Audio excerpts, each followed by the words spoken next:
Hello, welcome to The New Sound. Today we'll explore what jazz is and how it relates to the music we make. Jazz originated in the early 20th century in New Orleans, blending African rhythms with European harmonic structures. It's a genre that speaks through its improvisation and soulful expression. Key elements of jazz include improvisation, complex rhythms, and distinctive tone colors. From the swing of Duke Ellington to the bebop of Charlie Parker, jazz is consistently evolving.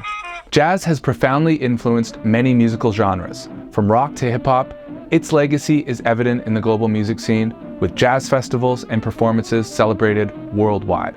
Jazz is more than just a genre. It's a conversation between musician and listener.